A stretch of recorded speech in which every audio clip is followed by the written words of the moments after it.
शांत, सनातन, अप्रमेय, प्रमाणों से परे, निष्पाप, मोक्षरूप परम शांति देने वाले ब्रह्मा, शंभु और शेष जी से निरंतर सेवित, वेदांत के द्वारा जानने योग्य, सर्वव्यापक, देवताओं में सबसे बड़े, माया से मनुष्य रूप में दिखने वाले, समस्त पापों को हरने वाले, करुणा की खान, रघुकुल में श्रेष्ठ तथा राजाओं के शिरोमणि राम कहलाने वाले जगदीश्वर की मैं वंदना करता हूँ। हे रघुनाथ जी, मैं सत्य कहता हूँ और फिर आप सबके अंतरात्मा ही हैं, सब जानते ही हैं कि मेरे हृदय में दूसरी कोई इच्छा नहीं है।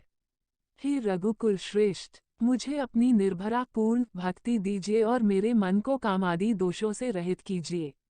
अतुल बल के धाम, सोने के पर्वत सुमेरु के समान कांतियुक्त शरीर वाले, दैत्य रूपी वन को ध्वंस करने के लिए अग्नि रूप, ज्ञानियों में अग्रगण्य, संपूर्ण गुणों के निधान, वानरों के स्वामी, श्री रघुनाथ जी के प्रिय भक्त पवनपुत्र श्री हनुमान जी को मैं प्रणाम करता हूँ। जाम्बवान के सुंदर वचन सुनकर हनुमान जी के हृदय को बहुत ही भाए। वे बोले, हे भाई, तुम लोग दुख सहकर, कंदमूल फल खाकर तब तक मेरी राह देखना, जब तक मैं सीता जी को देखकर लौट न आऊं। काम अवश्य होगा, क्योंकि मुझे बहुत ही हर्ष हो रहा है। ये कहकर और सबको मस्तक नवाकर तथा हृदय में श्री रघुनाथ जी को धारण करके हनुमान जी हर्षित होकर चले। समुद्र के तीर पर एक सुंदर पर्वत था। हनुमान जी खेल से ही अनायासी कूदकर उसके ऊपर जा चढ़े और बार बार श्री रघुवीर का स्मरण करके अत्यंत बलवान हनुमान जी उस पर से बड़े वेग से उछले। जिस पर्वत पर हनुमान जी पैर रखकर चले, जिस पर से वे उछले, वह तुरंत ही पाताल में धंस गया। जैसे श्री रघुनाथ जी का अमोघ बाण चलता है, उसी तरह हनुमान जी चले। समुद्र ने उन्हें श्री रघुनाथ जी का दूत समझकर मैनाक पर्वत से कहा कि हे मैनाक, तू इनकी थकावट दूर करने वाला हो, अर्थात अपने ऊपर इन्हें विश्राम दे। हनुमान जी ने उसे हाथ से छू दिया, फिर प्रणाम करके कहा, भाई, श्री रामचंद्र जी का काम किए बिना मुझे विश्राम कहाँ। देवताओं ने पवनपुत्र हनुमान जी को जाते हुए देखा। उनकी विशेष बल बुद्धि को जानने के लिए परीक्षार्थ उन्होंने सुरसा नामक सर्पों की माता को भेजा। उसने आकर हनुमान जी से यह बात कही, आज देवताओं ने मुझे भोजन दिया है। ये वचन सुनकर पवन कुमार हनुमान जी ने कहा, श्री राम जी का कार्य करके मैं लौट आऊं और सीता जी की खबर प्रभु को सुना दूं। तब मैं आकर तुम्हारे मुंह में घुस जाऊंगा, तुम मुझे खा लेना। हे माता, मैं सत्य कहता हूँ, अभी मुझे जाने दे। जब किसी भी उपाय से उसने जाने नहीं दिया, तब हनुमान जी ने कहा, तो फिर मुझे खा न ले। उसने योजन भर 4 कोस में मुंह फैलाया। तब हनुमान जी ने अपने शरीर को उससे दूना बढ़ा लिया। उसने 16 योजन का मुख किया। हनुमान जी तुरंत ही 32 योजन के हो गए। जैसे जैसे सुरसा मुख का विस्तार बढ़ाती थी, हनुमान जी उसका दूना रूप दिखलाते थे। उसने 100 योजन 400 कोस का मुख किया। तब हनुमान जी ने बहुत ही छोटा रूप धारण कर लिया और उसके मुख में घुसकर तुरंत फिर बाहर निकल आए और उसे सिर नवाकर विदा मांगने लगे। उसने कहा, मैंने तुम्हारे बुद्धि बल का भेद पा लिया, जिसके लिए देवताओं ने मुझे भेजा था। तुम श्री रामचंद्र जी का सब कार्य करोगे, क्योंकि तुम बल बुद्धि के भंडार हो। यह आशीर्वाद देकर वह चली गई। तब हनुमान जी हर्षित होकर चले। समुद्र में एक राक्षसी रहती थी। वह माया करके आकाश में उड़ते हुए पक्षियों को पकड़ लेती थी। आकाश में जो जीव जंतु उड़ा करते थे, वह जल में उनकी परछाई देखकर उस परछाई को पकड़ लेती थी, जिससे वे उड़ नहीं सकते थे और जल में गिर पड़ते थे। इस प्रकार वह सदा आकाश में उड़ने वाले जीवों को खाया करती थी। उसने वही छल हनुमान जी से भी किया। हनुमान जी ने तुरंत ही उसका कपट पहचान लिया। पवनपुत्र धीरा बुद्धि वीर श्री हनुमान जी उसको मारकर समुद्र के पार गए। वहां जाकर उन्होंने वन की शोभा देखी। मधु पुष्प रस के लोभ से भौरे गुंजार कर रहे थे। अनेकों प्रकार के वृक्ष फल फूल से शोभित हैं। पक्षी और पशुओं के समूह को देखकर तो वे मन में बहुत ही प्रसन्न हुए। सामने एक विशाल पर्वत देखकर हनुमान जी भय त्याग कर उस पर दौड़कर जा चढ़े। शिवजी कहते हैं, हे उमा, इसमें वानर हनुमान की कुछ बड़ाई नहीं है। ये प्रभु का प्रताप है, जो काल को भी खा जाता है। पर्वत पर चढ़कर उन्होंने लंका देखी। बहुत ही बड़ा किला है, कुछ कहा नहीं जाता। वह अत्यंत ऊंचा है, उसके चारों ओर समुद्र है। सोने के परकोटे चारदीवारी का परम प्रकाश हो रहा। विचित्र मणियों से जड़ा हुआ सोने का परकोटा है, उसके अंदर बहुत से सुंदर सुंदर घर हैं। चौराहे, बाजार, सुंदर मार्ग और गलियां हैं। सुंदर नगर बहुत प्रकार से सजा हुआ है। हाथी, घोड़े, खच्चरों के समूह तथा पैदल और रथों के समूहों को कौन गिन सकता है। अनेक रूपों के राक्षसों के दल हैं, उनकी अत्यंत बलवती सेना वर्णन करते नहीं बनती। वन, बाग, उपवन, बगीचे, फुलवाड़ी, तालाब, कुएं और बावलियां सुशोभित हैं। मनुष्य, नाग, देवताओं और गंधर्वों की कन्याएं अपने सौंदर्य से मुनियों के भी मन को मोहे लेती हैं। कहीं पर्वत के समान विशाल शरीर वाले बड़े ही बलवान मलपहलवान गरज रहे हैं। वे अनेकों अखाड़ों में बहुत प्रकार से भिड़ते और एक दूसरे को ललकारते हैं। भयंकर शरीर वाले करोड़ों योद्धा यत्न करके बड़ी सावधानी से नगर की चारों दिशाओं में सब ओर से रखवाली करते हैं। कहीं दुष्ट राक्षस भैंसों, मनुष्यों, गायों, गधों और बकरों को खा रहे हैं। तुलसीदास ने इनकी कथा इसीलिए कुछ थोड़ी सी कही है कि ये निश्चय ही श्री रामचंद्र जी के बाण रूपी तीर्थ में शरीरों को त्याग कर परमगति पावेंगे। नगर के बहुसंख्यक रखवालों को देखकर हनुमान जी ने मन में विचार किया कि अत्यंत छोटा रूप धरूं और रात के समय नगर में प्रवेश करूं। हनुमान जी मच्छर के समान छोटा सा रूप धारण कर नर रूप से लीला करने वाले भगवान श्री रामचंद्र जी का स्मरण करके लंका को चले। लंका के द्वार पर लंकिनी नाम की एक राक्षसी रहती थी। वह बोली, मेरा निरादर करके बिना मुझसे पूछे कहाँ चला जा रहा है। हे मूर्ख, तूने मेरा भेद नहीं जाना। जहाँ तक जितने चोर हैं वे सब मेरे आहार हैं। महाकपि हनुमान जी ने उसे एक घूंसा मारा, जिससे वह खून की उल्टी करती हुई पृथ्वी पर लुक पड़ी। वह लंकिनी फिर अपने को संभालकर उठी और डर के मारे हाथ जोड़कर विनती करने लगी। वह बोली, रावण को जब ब्रह्मा जी ने वर दिया था, तब चलते समय उन्होंने मुझे राक्षसों के विनाश की यह पहचान बता दी थी कि जब तू बंदर के मारने से व्याकुल हो जाए, तब तू राक्षसों का संहार हुआ जान लेना है तात। मेरे बड़े पुण्य हैं, जो मैं श्री रामचंद्र जी के दूत आपको नेत्रों से देख पाई। हे तात, स्वर्ग और मोक्ष के सब सुखों को तराजू के एक पलड़े में रखा जाए, तो भी वे सब मिलकर दूसरे पलड़े पर रखे हुए उस सुख के बराबर नहीं हो सकते, जो लव क्षण मात्र के सत्संग से होता है। अयोध्यापुरी के राजा श्री रघुनाथ जी को हृदय में रखे हुए नगर में प्रवेश करके सब काम कीजिए। उसके लिए विष अमृत हो जाता है, शत्रु मित्रता करने लगते हैं, समुद्र गाय के खुर के बराबर हो जाता है, अग्नि में शीतलता आ जाती है। और हे गरुड़ जी, सुमेरु पर्वत उसके लिए रज के समान हो जाता है, जिसे श्री रामचंद्र जी ने एक बार कृपा करके देख लिया। तब हनुमान जी ने बहुत ही छोटा रूप धारण किया और भगवान का स्मरण करके नगर में प्रवेश किया। उन्होंने एक एक प्रत्येक महल की खोज की, जहाँ तहाँ असंख्य योद्धा देखे। फिर वे रावण के महल में गए। वह अत्यंत विचित्र था, जिसका वर्णन नहीं हो सकता। हनुमान जी ने उस रावण को शयन किए देखा, परंतु महल में जानकी जी नहीं दिखाई दी। फिर एक सुंदर महल दिखाई दिया। वहां उसमें भगवान का एक अलग मंदिर बना हुआ था। वह महल श्री राम जी के आयुध धनुष बाण के चिन्हों से अंकित था, उसकी शोभा वर्णन नहीं की जा सकती। वहां नवीन नवीन तुलसी के वृक्ष समूहों को देखकर कपिराज श्री हनुमान जी हर्षित हुए। लंका तो राक्षसों के समूह का निवास स्थान है, यहाँ सज्जन साधु पुरुष का निवास कहाँ।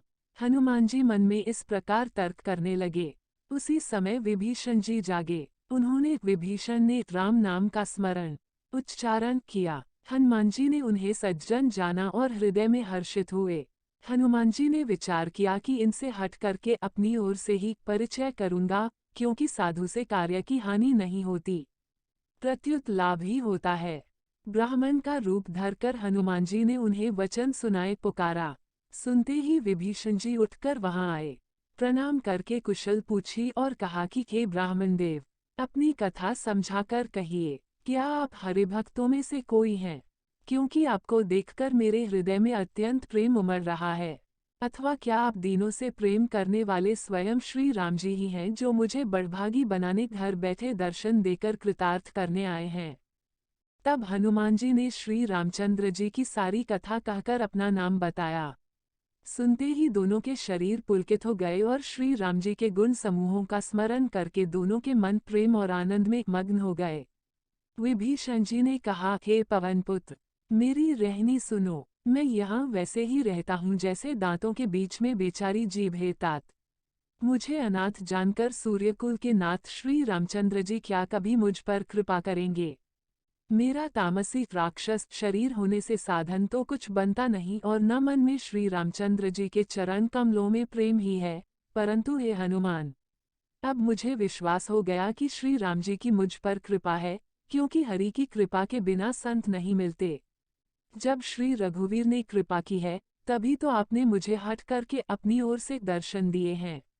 हनुमान जी ने कहा, हे विभीषण जी, सुनिए, प्रभु की यही रीति है कि वे सेवक पर सदा ही प्रेम किया करते हैं।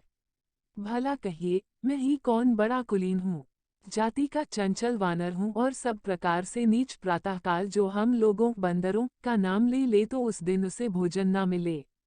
हे सखा, सुनिए, मैं ऐसा अधम हूँ, पर श्री रामचंद्र जी ने तो मुझ पर भी कृपा ही की है।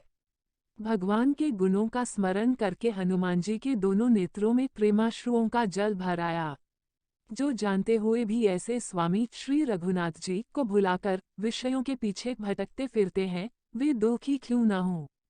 इस प्रकार श्री राम जी के गुण समूहों को कहते हुए उन्होंने अनिर्वचनीय परम शांति प्राप्त की। फिर विभीषण जी ने श्री जानकी जी जिस प्रकार वहां लंका में रहती थीं, वह सब कथा कही। तब हनुमान जी ने कहा, हे भाई सुनो, मैं जानकी माता को देखता चाहता हूँ। विभीषण जी ने माता के दर्शन की सब युक्तियां उपाय कह सुनाई। तब हनुमान जी विदा लेकर चले। फिर वही पहले का मसक सरीखा रूप धरकर वहां गए, जहां अशोक वन के जिस भाग में सीताजी रहती थीं। सीताजी को देखकर हनुमान जी ने उन्हें मन ही में प्रणाम किया। उन्हें बैठे ही बैठे रात्रि के चारों पहर बीत जाते हैं। शरीर दुबला हो गया है, सिर पर जटाओं की एक वेनी लट है। हृदय में श्री रघुनाथ जी के गुण समूहों का जाप स्मरण करती रहती हैं। श्री जानकी जी नेत्रों को अपने चरणों में लगाए हुए हैं, नीचे की ओर देख रही हैं और मन श्री राम जी के चरण कमलों में लीन है। जानकी जी को दीन दुखी देखकर पवनपुत्र हनुमान जी बहुत ही दुखी हुए। हनुमान जी वृक्ष के पत्तों में छिप रहे और विचार करने लगे कि हे भाई, क्या करूं, इनका दुख कैसे दूर करूं। उसी समय बहुत सी स्त्रियों को साथ लिए सज धज कर रावण वहां आया। उस दुष्ट ने सीताजी को बहुत प्रकार से समझाया, साम दान भय और भेद दिखलाया। रावण ने कहा, हे सुमुखी, हे सयानी, सुनो, मंदोदरी आदि सब रानियों को मैं तुम्हारी दासी बना दूंगा, यह मेरा प्रण है। तुम एक बार मेरी ओर देखो तो सही। अपने परम स्नेही कोसलाधीश श्री रामचंद्र जी का स्मरण करके जानकी जी तिनके की आड़ पर्दा करके कहने लगी, हे दुष्मुख, सुन, जुगनू के प्रकाश से कभी कमलिनी खिल सकती हैं। जानकी जी फिर कहती हैं, तू अपने लिए भी ऐसा ही मन में समझ ले रे दुष्ट। तुझे श्री रघुवीर के बाण की खबर नहीं है। रे पापी, तू मुझे सूने में हर लाया है। रे अधम निर्लज्ज, तुझे लज्जा नहीं आती। अपने को जुगनू के समान और रामचंद्र जी को सूर्य के समान सुनकर और सीता जी के कठोर वचनों को सुनकर रावण तलवार निकालकर बड़े गुस्से में आकर बोला, सीता, तूने मेरा अपनाम किया है। मैं तेरा सिर इस कठोर कृपाण से काट डालूंगा। नहीं तो अब भी जल्दी मेरी बात मान ले। हे सुमुखी, नहीं तो जीवन से हाथ धोना पड़ेगा। सीताजी ने कहा, हे दशग्रीव, प्रभु की भुजा जो श्याम कमल की माला के समान सुंदर और हाथी की सूंड के समान पुष्ट तथा विशाल है, या तो वह भुजा ही मेरे कंठ में पड़ेगी या तेरी भयानक तलवार ही रे शठ। सुन, यही मेरा सच्चा प्रण है। सीताजी कहती हैं, हे चंद्रहास तलवार, श्री रघुनाथ जी के विरह की अग्नि से उत्पन्न मेरी बड़ी भारी जलन को तू हर ले। हे तलवार, तू शीतल, तीव्र और श्रेष्ठ धारा बहाती है, अर्थात तेरी धारा ठंडी और तेज है, तू मेरे दुख के बोझ को हर ले। सीताजी के ये वचन सुनते ही वह मारने दौड़ा। तब मय दानव की पुत्री मंदोदरी ने नीति कहकर उसे समझाया। तब रावण ने सब दासियों को बुलाकर कहा कि जाकर सीता को बहुत प्रकार से भय दिखलाओ। यदि महीने भर में ये कहा न माने तो मैं इसे तलवार निकालकर मार डालूंगा। यूं कहकर रावण घर चला गया। यहाँ राक्षसियों के समूह बहुत से बुरे रूप धरकर सीताजी को भय दिखलाने लगे। उनमें एक त्रिजटा नाम की राक्षसी थी। उसकी श्री रामचंद्र जी के चरणों में प्रीति थी और वो विवेक ज्ञान में निपुण थी। उसने सबों को बुलाकर अपना स्वप्न सुनाया और कहा, सीताजी की सेवा करके अपना कल्याण कर लो। स्वप्न मैंने देखा कि एक बंदर ने लंका जला दी। राक्षसों की सारी सेना मार डाली गई। रावण नंगा है और गधे पर सवार है। उसके सिर मुंडे हुए हैं, 20 भुजाएं कटी हुई हैं। इस प्रकार से वह दक्षिण यमपुरी की दिशा को जा रहा है और मानो लंका विभीषण ने पाई है। नगर में श्री रामचंद्र जी की दुहाई फिर गई। तब प्रभु ने सीताजी को बुला भेजा। मैं पुकारकर निश्चय के साथ कहती हूँ कि यह स्वप्नचार कुछ ही दिनों बाद सत्य होकर रहेगा। उसके वचन सुनकर वे सब राक्षसियां डर गईं और जानकी जी के चरणों पर गिर पड़ीं। तब इसके बाद वे सब जहां तहां चली गईं। सीताजी मन में सोच करने लगी कि 1 महीना बीत जाने पर नीच राक्षस रावण मुझे मारेगा। सीताजी हाथ जोड़कर त्रिजटा से बोली, हे माता, तू मेरी विपत्ति की संगिनी है। जल्दी कोई ऐसा उपाय कर जिससे मैं शरीर छोड़ सकूं। विरह असहा हो चला है, अब ये सहा नहीं जाता। काठ लाकर चिता बनाकर सजा दे। हे माता, फिर उसमें आग लगा दें। हे सयानी, तू मेरी प्रीति को सत्य कर दे। रावण की शूल के समान दुख देने वाली वाणी कानों से कौन सुने। सीताजी के वचन सुनकर त्रिजटा ने चरण पकड़कर उन्हें समझाया और प्रभु का प्रताप, बल और सुयश सुनाया। उसने कहा, हे सुकुमारी, सुनो, रात्रि के समय आग नहीं मिलेगी। ऐसा कहकर वह अपने घर चली। सीताजी मन ही मन कहने लगी, क्या करूं, विधाता ही विपरीत हो गया। न आग मिलेगी, न पीड़ा मिटेगी। आकाश में अंगारे प्रकट दिखाई दे रहे हैं, पर पृथ्वी पर एक भी तारा नहीं आता। चंद्रमा अग्नि में है, किंतु वह भी मानो मुझे हतभागिनी जानकर आग नहीं बरसाता। है अशोक वृक्ष, मेरी विनती सुन, मेरा शोक हर ले और अपना अशोक नाम सत्य कर। तेरे नए नए कोमल पत्ते अग्नि के समान हैं।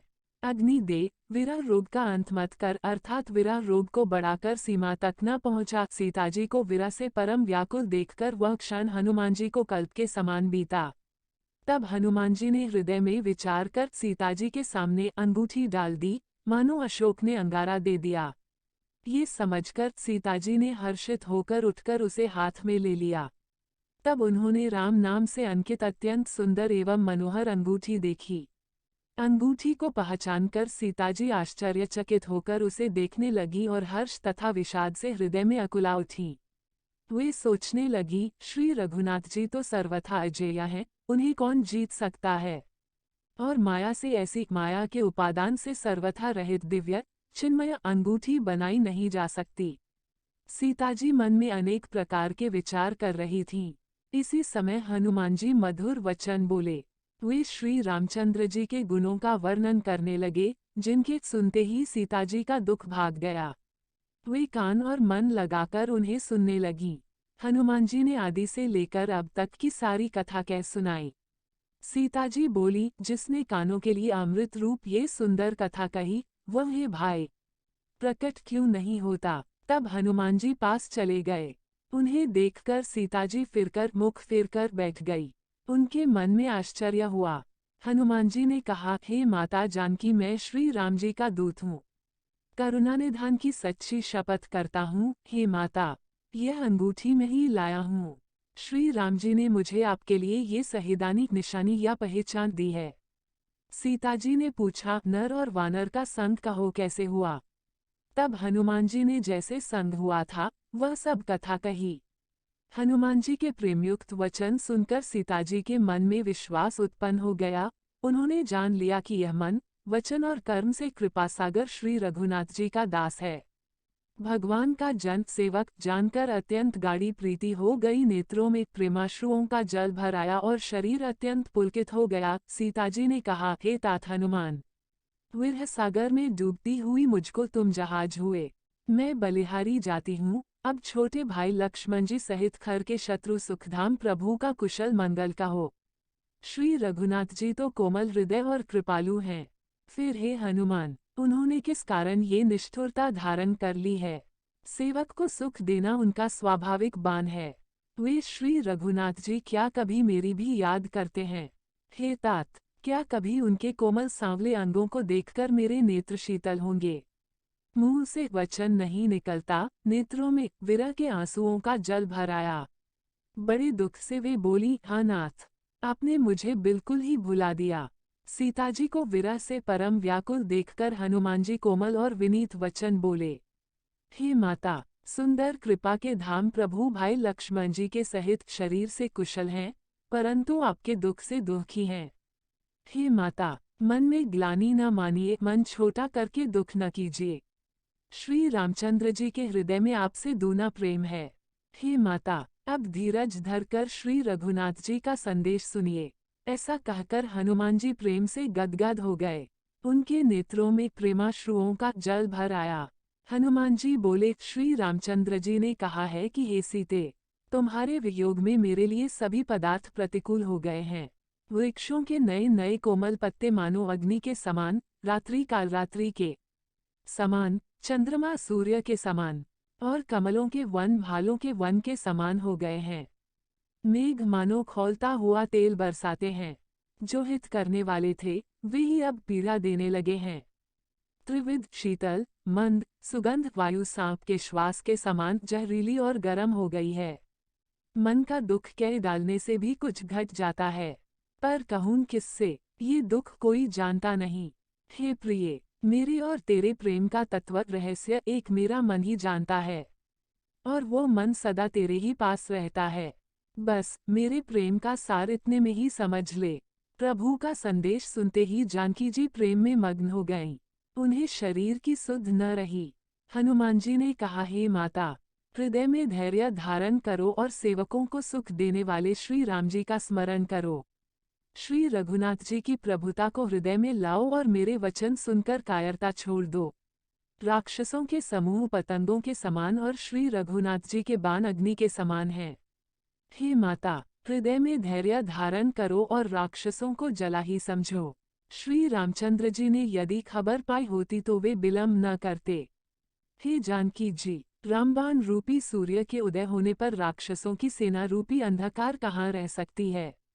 हे माता, मैं आपको अभी यहाँ से लिवा जाऊं, पर श्री रामचंद्र जी की शपथ है, मुझे प्रभु उनकी आज्ञा नहीं है। अतः हे माता, कुछ दिन और धीरज धरो। श्री रामचंद्र जी वानरों सहित यहाँ आएंगे और राक्षसों को मारकर आपको ले जाएंगे। नारद आदि ऋषि मुनि तीनों लोकों में उनका यश लगाएंगे। सीताजी ने कहा, हे पुत्र, सब वानर तुम्हारे ही समान नन्हे नन्हे से होंगे, राक्षस तो बड़े बलवान योद्धा है। अतः मेरे हृदय में बड़ा भारी संदेह होता है कि तुम जैसे बंदर राक्षसों को कैसे जीतेंगे। ये सुनकर हनुमान जी ने अपना शरीर प्रकट किया। सोने के पर्वत सुमेरु के आकार का अत्यंत विशाल शरीर था, जो युद्ध में शत्रुओं के हृदय में भय उत्पन्न करने वाला अत्यंत बलवान और वीर था। तब उसे देखकर सीताजी के मन में विश्वास हुआ। हनुमान जी ने फिर छोटा रूप धारण कर लिया। हे माता, सुनो, वानरों में बहुत बल बुद्धि नहीं होती, परंतु प्रभु के प्रताप से बहुत छोटा सर्प भी गरुड़ को खा सकता है। अत्यंत निर्बल भी महान बलवान को मार सकता है। भक्ति, प्रताप, तेज और बल से सनी हुई हनुमान जी की वाणी सुनकर सीताजी के मन में संतोष हुआ। उन्होंने श्री राम जी के प्रिय जानकर हनुमान जी को आशीर्वाद दिया कि हे तात, तुम बल और शील के निधान हो। हे पुत्र, तुम अजर, बुढ़ापे से रहित, अमर और खजाने हो। श्री रघुनाथ जी तुम पर बहुत कृपा करें। प्रभु कृपा करें। ऐसा कानों से सुनते ही हनुमान जी पूर्ण प्रेम में मग्न हो गए। हनुमान जी ने बार बार सीताजी के चरणों में सिर नवाया और फिर हाथ जोड़कर कहा, हे माता, अब मैं कृतार्थ हो गया। आपका आशीर्वाद अमोघ अचूक है, ये बात प्रसिद्ध है। हे माता, सुनो, सुंदर फल वाले वृक्षों को देखकर मुझे बड़ी ही भूख लगाई है। सीताजी ने कहा, हे बेटा, सुनो, बड़े भारी योद्धा राक्षस इस वन की रखवाली करते हैं। हनुमान जी ने कहा, हे माता, यदि आप मन में सुख माने प्रसन्न होकर आज्ञा दे तो मुझे उनका भय तो बिल्कुल नहीं है। हनुमान जी को बुद्धि और बल में निपुण देखकर जानकी जी ने कहा, जाओ हे तात, श्री रघुनाथ जी के चरणों को हृदय में धारण करके मीठे फल खाओ। वे सीताजी को सिर नवाकर चले और बाग में घुस गए। फल खाए और वृक्षों को तोड़ने लगे। वहां बहुत से योद्धा रखवाले थे। उनमें से कुछ को मार डाला और कुछ ने जाकर रावण से पुकार की और कहा, हे नाथ, एक बड़ा भारी बंदर आया है। उसने अशोक वाटिका उजाड़ डाली, फल खाए, वृक्षों को उखाड़ डाला और रखवालों को मसल मसल कर जमीन पर डाल दिया। ये सुनकर रावण ने बहुत से योद्धा भेजे। उन्हें देखकर हनुमान जी ने गर्जना की। हनुमान जी ने सब राक्षसों को मार डाला। कुछ जो अधमरे थे चिल्लाते हुए गए। फिर रावण ने अक्षय कुमार को भेजा। वह असंख्य श्रेष्ठ योद्धाओं को साथ लेकर चला।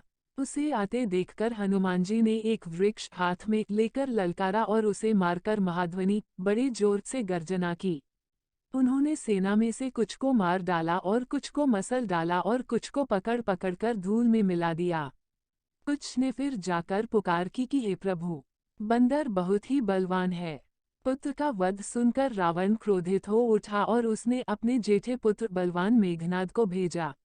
उससे कहा कि हे पुत्र, मारना नहीं, उसे बांध लाना। उस बंदर को देखा जाए कि कहाँ का है। इंद्र को जीतने वाला अतुलनीय योद्धा मेघनाद चला। भाई का मारा जाना सुन उसे क्रोध हो आया। हनुमान जी ने देखा कि अब की भयानक योद्धा आया है। तब वे कटकटाकर गरजे और दौड़े। उन्होंने एक बहुत बड़ा वृक्ष उखाड़ लिया और उसके प्रहार से लंकेश्वर रावण के पुत्र मेघनाद को बिना रथ का कर दिया। रथ को तोड़कर उसे नीचे पटक दिया। उसके साथ जो बड़े बड़े योद्धा थे उनको पकड़ पकड़कर हनुमान जी अपने शरीर से मसलने लगे। उन सबको मारकर फिर मेघनाद से लड़ने लगे। लड़ते हुए वे ऐसे मालूम होते थे मानो दो गजराज श्रेष्ठ हाथी भिड़ गए हों। हनुमान जी उसे एक भूसा मारकर वृक्ष पर जा चढ़े। उसको क्षणभर के लिए मूर्छा आ गई। फिर उठकर उसने बहुत माया रची, परंतु पवन के पुत्र उससे जीते नहीं जाते। अंत में उसने ब्रह्मास्त्र का संधान प्रयोग किया। तब हनुमान जी ने मन में विचार किया कि यदि ब्रह्मास्त्र को नहीं मानता हूँ तो उसकी अपार महिमा मिट जाएगी। उसने हनुमान जी को ब्रह्मबाण मारा, जिसके लगते ही वे वृक्ष से नीचे गिर पड़े, परंतु गिरते समय भी उन्होंने बहुत सी सेना मार डाली। जब उसने देखा कि हनुमान जी मूर्छित हो गए हैं, तब वो उनको नागपाश से बांध कर ले गया। शिवजी कहते हैं, हे भवानी सुनो, जिनका नाम जपकर ज्ञानी विवेकी मनुष्य संसार जन्म मरण के बंधन को काट डालते हैं, उनका दूत कहीं बंधन में आ सकता है। किंतु प्रभु के कार्य के लिए हनुमान जी ने स्वयं अपने को बंधा लिया। बंदर का बांधा जाना सुनकर राक्षस दौड़े और कौतुक के लिए, तमाशा देखने के लिए सब सभा में आए। हनुमान जी ने जाकर रावण की सभा देखी। उसकी अत्यंत प्रभुता ऐश्वर्य कुछ कहीं नहीं जाती। देवता और दिपाल हाथ जोड़े बड़ी नम्रता के साथ भयभीत हुए सब रावण की भान ताक रहे हैं। उसका रुख देख रहे हैं। उसका ऐसा प्रताप देखकर भी हनुमान जी के मन में जरा भी डर नहीं हुआ। वे ऐसे निःशंक खड़े रहे जैसे सर्पों के समूह में गरुड़ निःशंक निर्भय रहते हैं। हनुमान जी को देखकर रावण दुर्वचन कहता हुआ खूब हंसा। फिर पुत्र वध का स्मरण किया तो उसके हृदय में विषाद उत्पन्न हो गया। लंकापति रावण ने कहा, रे वानर, तू कौन है? किसके बल पर तूने वन को उजाड़कर नष्ट कर डाला? क्या तूने कभी मुझे मेरा नाम और यश कानों से नहीं सुना? रे शिट, मैं तुझे अत्यंत निःशंक देख रहा हूँ। तूने किस अपराध से राक्षसों को मारा? रे मूर्ख, बता, क्या तुझे प्राण जाने का भय नहीं है? हनुमान जी ने कहा, हे रावण, सुन, जिनका बल पाकर माया संपूर्ण ब्रह्मांडों के समूहों की रचना करती है, जिनके बल से हे दशशीष ब्रह्मा विष्णु महेश क्रमशः सृष्टि का सृजन पालन और संहार करते हैं, जिनके बल से सहस्रमुख फनों वाले शेषजी पर्वत और वन सहित समस्त ब्रह्मांड को सिर पर धारण करते हैं, जो देवताओं की रक्षा के लिए नाना प्रकार की देह धारण करते हैं और जो तुम्हारे जैसे मूर्खों को शिक्षा देने वाले हैं, जिन्होंने शिवजी के कठोर धनुष को तोड़ डाला और उसी के साथ राजाओं के समूह का गर्व चूर्ण कर दिया, जिन्होंने खरदूषण त्रिशिरा और बाली को मार डाला, जो सबके सब अतुलनीय बलवान थे। जिनके लेशमात्र बल से तुमने समस्त चराचर जगत को जीत लिया और जिनकी प्रिय पत्नी को तुम चोरी से हर लाए हो, मैं उन्हीं का दूत हूँ। मैं तुम्हारी प्रभुता को खूब जानता हूँ। सहस्रबाहु से तुम्हारी लड़ाई हुई थी और बाली से युद्ध करके तुमने यश प्राप्त किया था। हनुमान जी के मार्मिक वचन सुनकर रावण ने हंसकर बात टाल दी। हे राक्षसों के स्वामी, मुझे भूख लगी थी, इसलिए मैंने फल खाए और वानर स्वभाव के कारण वृक्ष तोड़े। हे निशाचरों के मालिक, देह सबको परम प्रिय है। कुमार्ग पर चलने वाले दुष्ट राक्षस जब मुझे मारने लगे, तब जिन्होंने मुझे मारा उनको मैंने भी मारा। उस पर तुम्हारे पुत्र ने मुझको बांध लिया, किंतु मुझे अपने बांधे जाने की कुछ भी लज्जा नहीं है। मैं तो अपने प्रभु का कार्य करना चाहता हूँ। हे रावण, मैं हाथ जोड़कर तुमसे विनती करता हूँ, तुम अभिमान छोड़कर मेरी सीख सुनो। तुम अपने पवित्र कुल का विचार करके देखो और भ्रम को छोड़कर भक्त भयहारी भगवान को भजो। जो देवता, राक्षस और समस्त चराचर को खा जाता है, वह काल भी जिनके डर से अत्यंत डरता है, उनसे कदापि वैर न करो और मेरे कहने से जानकी जी को दे दो। खर के शत्रु श्री रघुनाथ जी शरणागतों के रक्षक और दया के समुद्र हैं। शरण जाने पर प्रभु तुम्हारा अपराध भुलाकर तुम्हें अपनी शरण में रख लेंगे। तुम श्री राम जी के चरण कमलों को हृदय में धारण करो और लंका का अचल राज्य करो। ऋषि पुलस्त्य जी का यश निर्मल चंद्रमा के समान है। उस चंद्रमा में तुम कलंक न बनो। राम नाम के बिना वाणी शोभा नहीं पाती। मद मोह को छोड़ विचार कर देखो। हे देवताओं के शत्रु, सब गहनों से सजी हुई सुंदरी स्त्री भी कपटों के बिना नंगी शोभा नहीं पाती। रामविमुख पुरुष की संपत्ति और प्रभुता रही हुई भी चली जाती है और उसका पाना ना पाने के समान है। जिन नदियों के मूल में कोई जल स्रोत नहीं है, अर्थात जिन्हें केवल बरसात ही आसरा है, वे वर्षा बीत जाने पर फिर तुरंत ही सूख जाती हैं। हे रावण, सुनो, मैं प्रतिज्ञा करके कहता हूँ कि रामविमुख की रक्षा करने वाला कोई भी नहीं है। हजारों शंकर, विष्णु और ब्रह्मा भी श्री राम जी के साथ द्रोह करने वाले तुमको नहीं बचा सकते। मोह ही जिनका मूल है, ऐसे अज्ञानजनित बहुत पीड़ा देने वाले तमरूप अभिमान का त्याग कर दो और रघुकुल के स्वामी, कृपा के समुद्र भगवान श्री रामचंद्र जी का भजन करो। यद्यपि हनुमान जी ने भक्ति, ज्ञान, वैराग्य और नीति से सनी हुई बहुत ही हित की वाणी कही, तो भी वह महान अभिमानी रावण बहुत हंसकर व्यंग्य से बोला कि हमें ये बंदर बड़ा ज्ञानी गुरु मिला। रे दुष्ट, तेरी मृत्यु निकट आ गई है। अधम, मुझे शिक्षा देने चला है। हनुमान जी ने कहा, इससे उल्टा ही होगा, अर्थात मृत्यु तेरी निकट आई है, मेरी नहीं।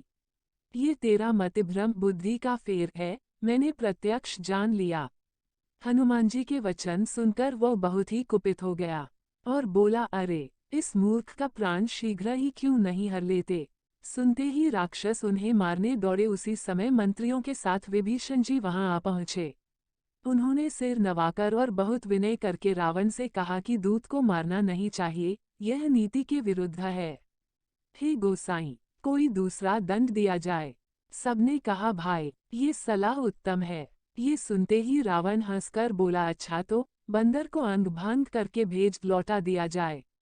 मैं सबको समझाकर कहता हूँ कि बंदर की ममता पूंछ पर होती है, अतः तेल में कपड़ा डुबोकर उसे इसकी पूंछ में बांधकर फिर आग लगा दो। जब बिना पूंछ का ये बंदर वहां अपने स्वामी के पास जाएगा, तब यह मूर्ख अपने मालिक को साथ ले आएगा। जिनकी इसने बहुत बड़ाई की है, मैं जरा उनकी प्रभुता सामर्थ्य तो देखूं। ये वचन सुनते ही हनुमान जी मन में मुस्कुराए और मन ही मन बोले कि मैं जान गया, सरस्वती जी इसे ऐसी बुद्धि देने में सहायक हुई हैं। रावण के वचन सुनकर मूर्ख राक्षस वही पूंछ में आग लगाने की तैयारी करने लगे। कौतुक पूंछ के लपेटने में इतना कपड़ा और घी तेल लगा कि नगर में कपड़ा, घी और तेल नहीं रह गया। हनुमान जी ने ऐसा खेल किया कि पूंछ बढ़ गई, लंबी हो गई।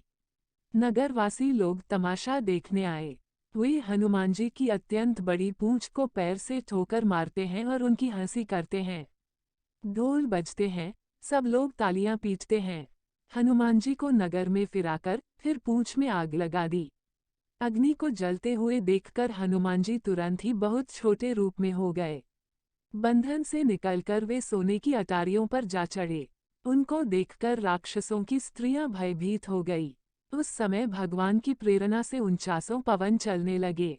हनुमान जी अट्टहास करके गरजे और बढ़कर आकाश से जा लगे। देह बड़ी विशाल परंतु बहुत ही हल्की फुर्तीली है। वे दौड़कर एक महल से दूसरे महल पर चढ़ जाते हैं। नगर जल रहा है, लोग बेहाल हो गए हैं। आग की करोड़ों भयंकर लपटें झपट रही हैं। हाय बप्पा, हाय मैया, इस अवसर पर हमें कौन बचाएगा? चारों ओर यही पुकार सुनाई पड़ रही है। हमने तो पहले ही कहा था कि ये वानर नहीं है, वानर का रूप धरे कोई देवता है। साधु के अपमान का ये फल है कि नगर अनाथ के नगर की तरह जल रहा है। हनुमान जी ने एक ही क्षण में सारा नगर जला डाला, एक विभीषण का घर नहीं जलाया। शिवजी कहते हैं, हे पार्वती, जिन्होंने अग्नि को बनाया, हनुमान जी उन्हीं के दूत हैं। इसी कारण वे अग्नि से नहीं जले। हनुमान जी ने उलट पलट कर एक ओर से दूसरी ओर तक सारी लंका जला दी। फिर वे समुद्र में कूद पड़े।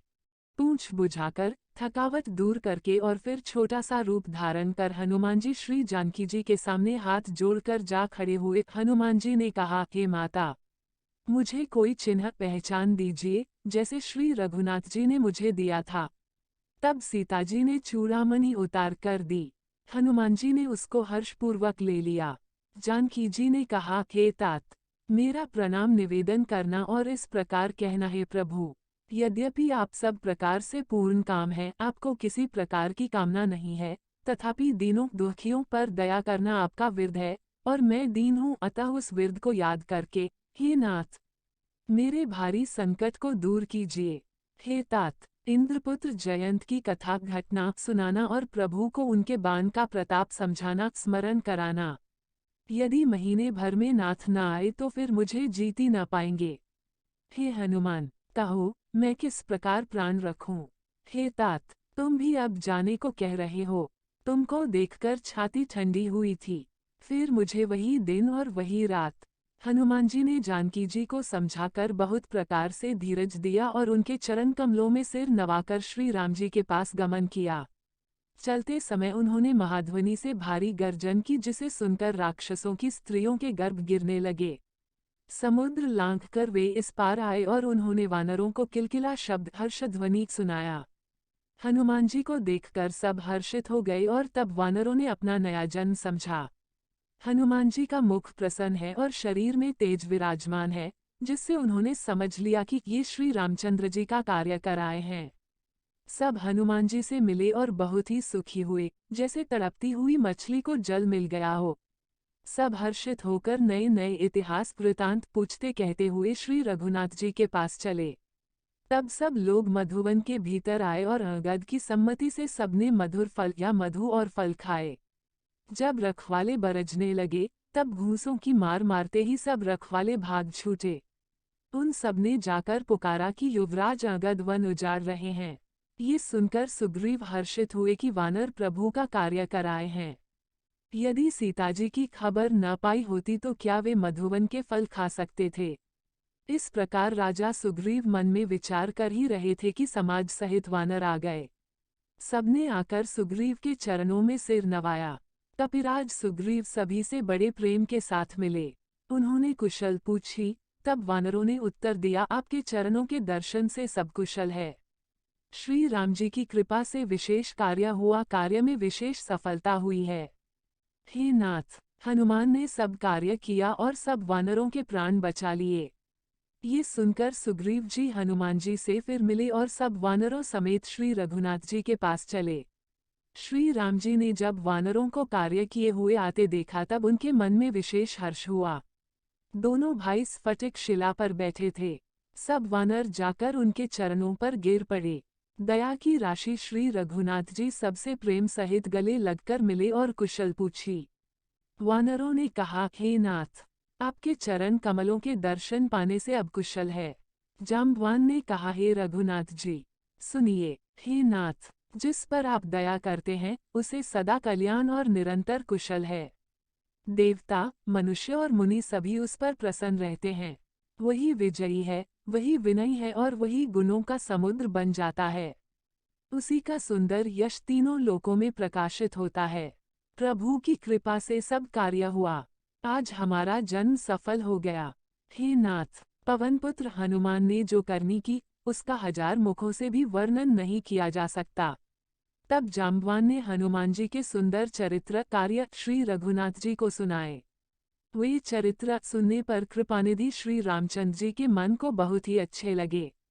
उन्होंने हर्षित होकर हनुमान जी को फिर हृदय से लगा लिया और कहा, हे तात, कहो सीता किस प्रकार रहती और अपने प्राणों की रक्षा करती हैं। हनुमान जी ने कहा, आपका नाम रात दिन पहरा देने वाला है, आपका ध्यान ही किवाड़ है। नेत्रों को अपने चरणों में लगाए रहती हैं, यही ताला लगा है, फिर प्राण जाए तो किस मार्ग से। चलते समय उन्होंने मुझे चूड़ामणि उतार कर दी। श्री रघुनाथ जी ने उसे लेकर हृदय से लगा लिया। हनुमान जी ने फिर कहा, हे नाथ, दोनों नेत्रों में जल भरकर जानकी जी ने मुझसे कुछ वचन कहे। छोटे भाई समेत प्रभु के चरण पकड़ना और कहना कि आप दीनबंधु हैं, शरणागत के दुखों को हरने वाले हैं और मैं मन, वचन और कर्म से आपके चरणों की अनुरागिनी हूँ।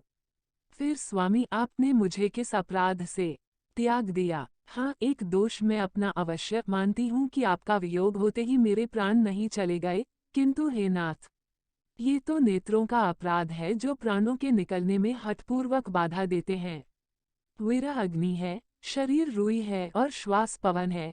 इस प्रकार अग्नि और पवन का संयोग होने से ये शरीर क्षण मात्र में जल सकता है, परंतु नेत्र अपने हित के लिए प्रभु का स्वरूप देखकर सुखी होने के लिए जल आंसू बरसाते हैं, जिससे विरह की आग से भी देह जलने नहीं पाती।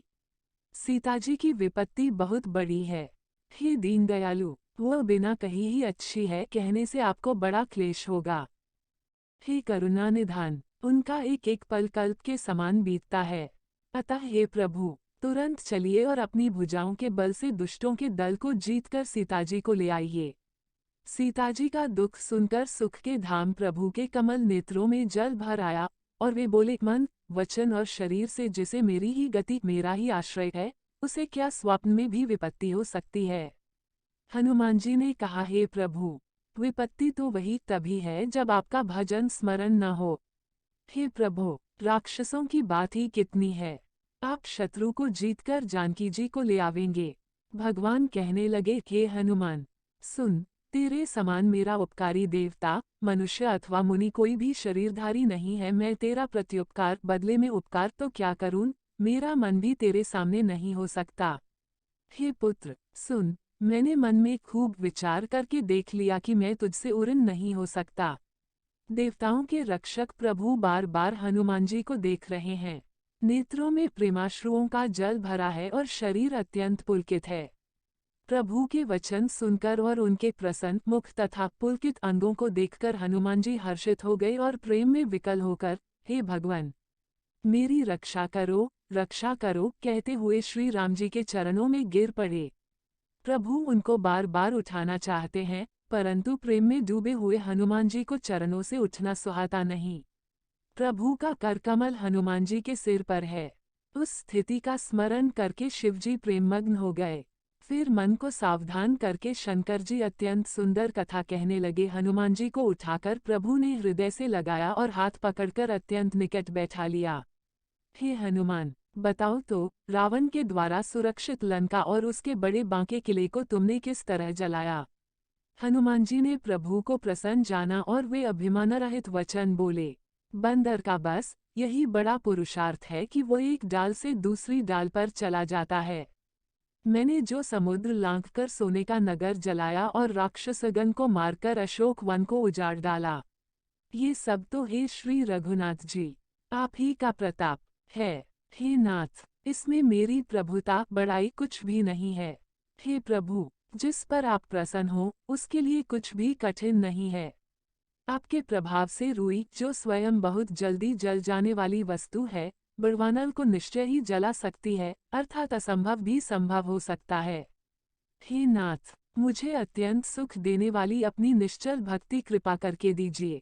हनुमान जी की अत्यंत सरल वाणी सुनकर हे भवानी, तब प्रभु श्री रामचंद्र जी ने एवमस्तु ऐसा ही हो कहा।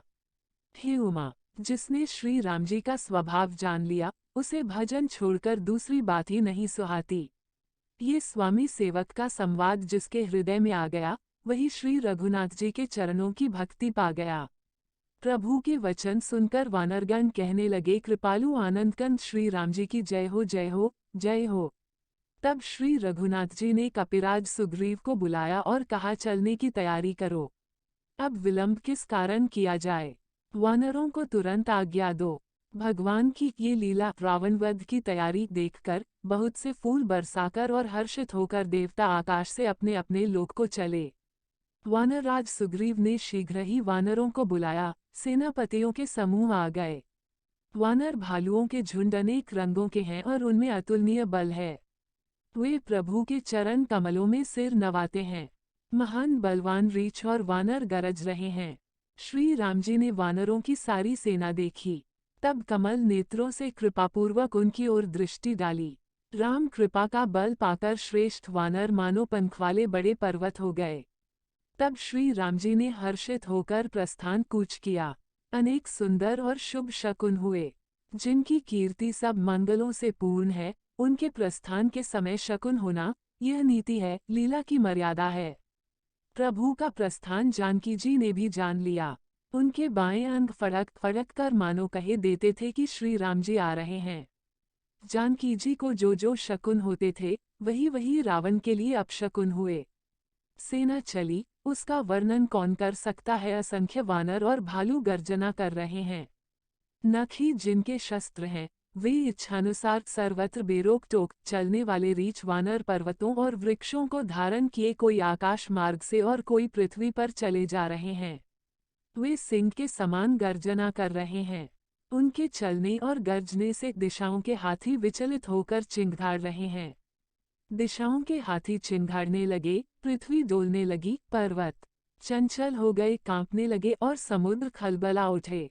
गंधर्व, देवता, मुनि, नाग, किन्नर सब के सब मन में हर्षित हुए कि अब हमारे दुख टल गए। अनेकों करोड़ भयानक वानर योद्धा कटकटा रहे हैं और करोड़ों ही दौड़ रहे हैं।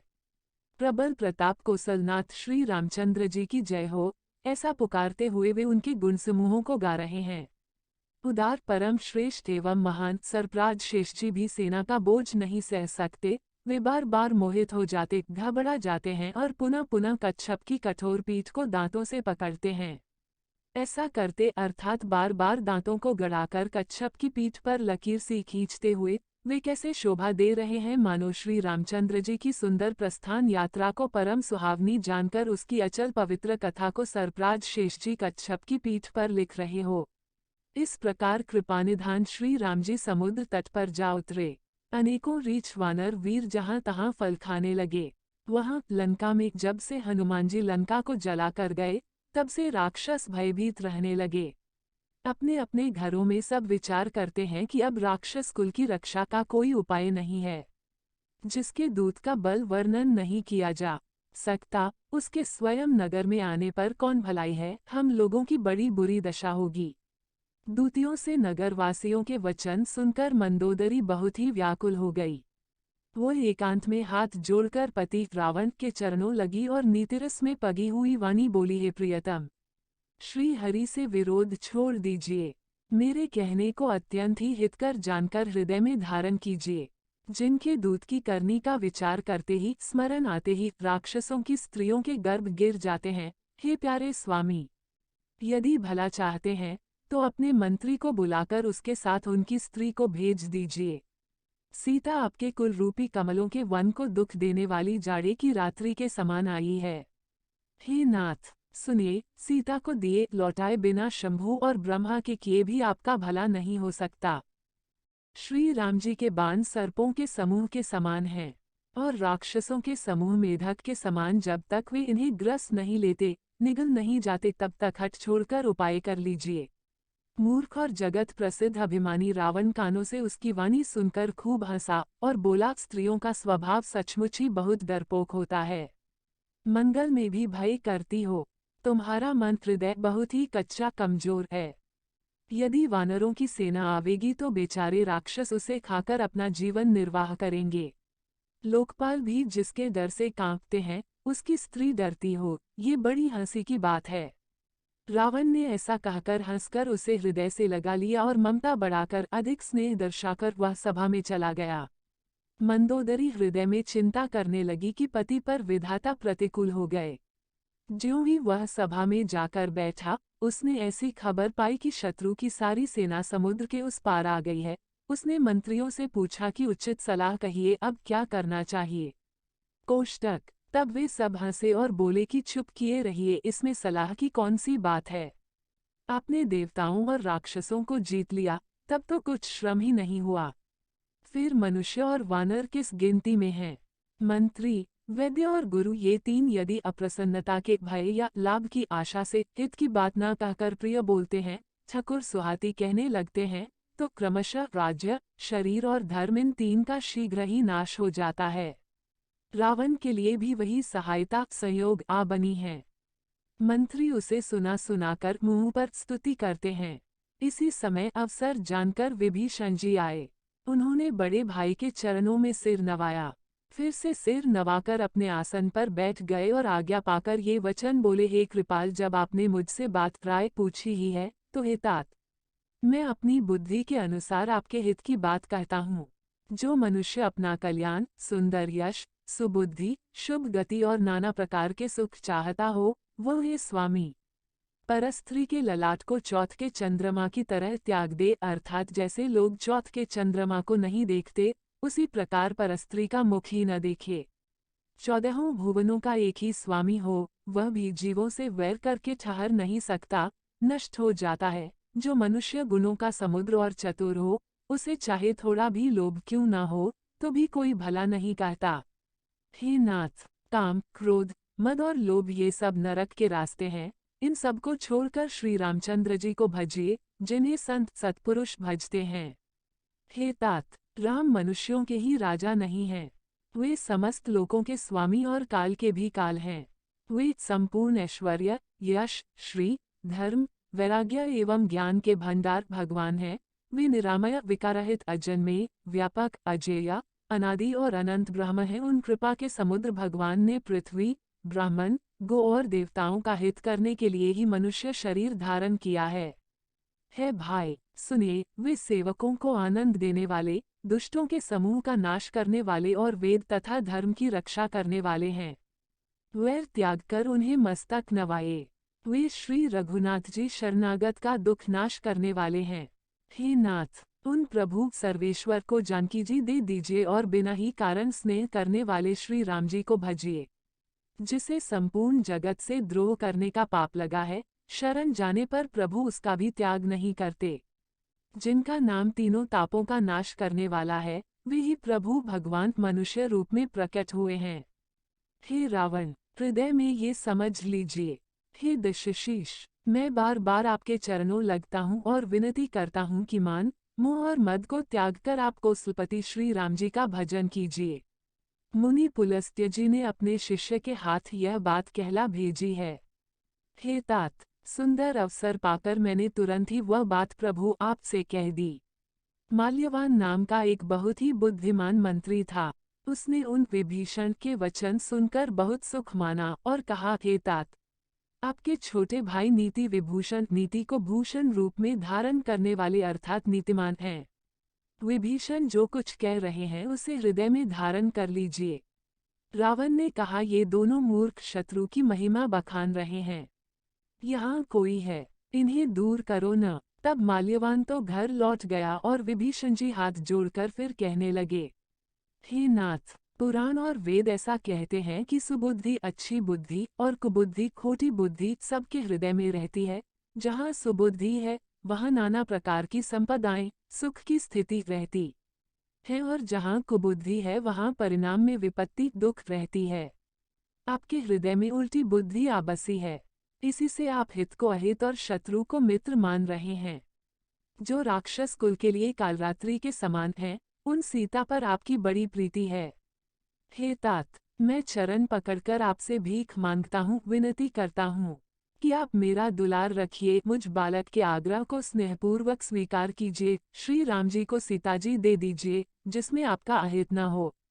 विभीषण ने पंडितों, पुराणों और वेदों द्वारा सम्मत अनुमोदित वाणी से नीति बखान कर कही। पर उसे सुनते ही रावण क्रोधित होकर उठा और बोला कि रे दुष्ट, अब मृत्यु तेरे निकट आ गई है। अरे मूर्ख, तू जीता तो है सदा मेरा जिलाया हुआ अर्थात मेरे ही अन्न से पल रहा है, पर हे मूढ़, पक्ष तुझे शत्रु का ही अच्छा लगता है। अरे दुष्ट, बता न, जगत में ऐसा कौन है जिसे मैंने अपनी भुजाओं के बल से न जीता। मेरे नगर में रहकर प्रेम करता है तपस्वियों पर। मूर्ख, उन्हीं से जा मिल और उन्हीं को नीति बता। ऐसा कहकर रावण ने उन्हें लात मारी, परंतु छोटे भाई विभीषण ने मारने पर भी बार बार उसके चरण ही पकड़े। शिवजी कहते हैं, हे उमा, संत की यही बड़ाई महिमा है कि वे बुराई करने पर भी बुराई करने वाले की भलाई ही करते हैं। विभीषण जी ने कहा, आप मेरे पिता के समान हैं, मुझे मारा सो तो अच्छा ही किया, परंतु हे नाथ, आपका भला श्री राम जी को भजने में ही है।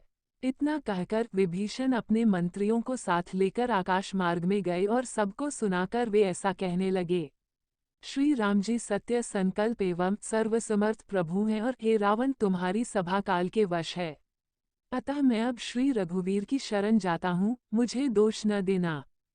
ऐसा कहकर विभीषण जी ज्यों ही चले, त्यों ही सब राक्षस आयुहीन हो गए। उनकी मृत्यु निश्चित हो गई। शिवजी कहते हैं, हे भवानी, साधु का अपमान तुरंत ही संपूर्ण कल्याण की हानि नाश कर देता है। रावण ने जिस क्षण विभीषण को त्यागा, उसी क्षण वह अभागा वैभव ऐश्वर्य से हीन हो गया। विभीषण जी हर्षित होकर मन में अनेकों मनोरथ करते हुए श्री रघुनाथ जी के पास चले।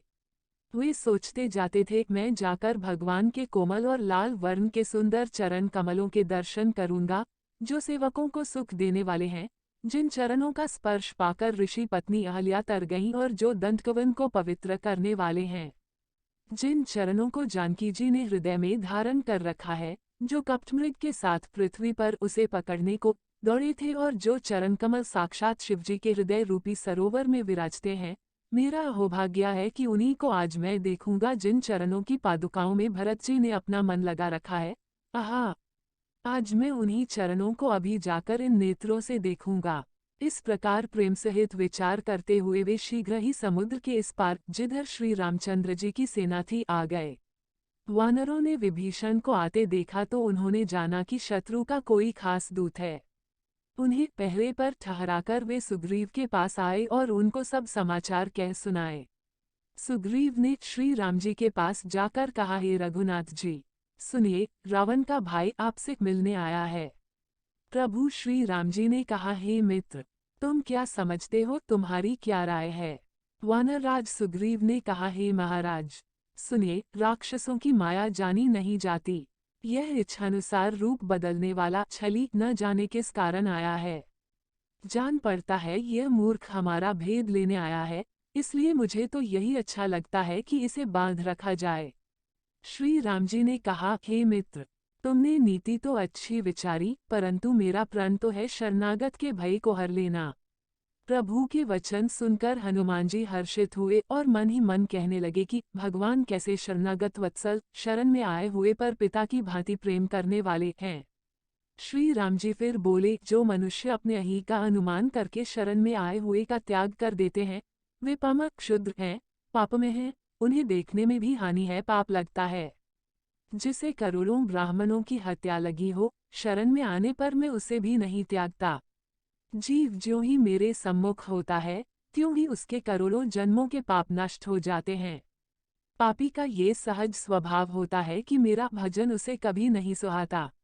यदि वो रावण का भाई निश्चय ही दुष्ट हृदय का होता तो क्या वह मेरे सम्मुख आ सकता था। जो मनुष्य निर्मल मन का होता है, वही मुझे पाता है। मुझे कपट और छल छिद्र नहीं सुहाते।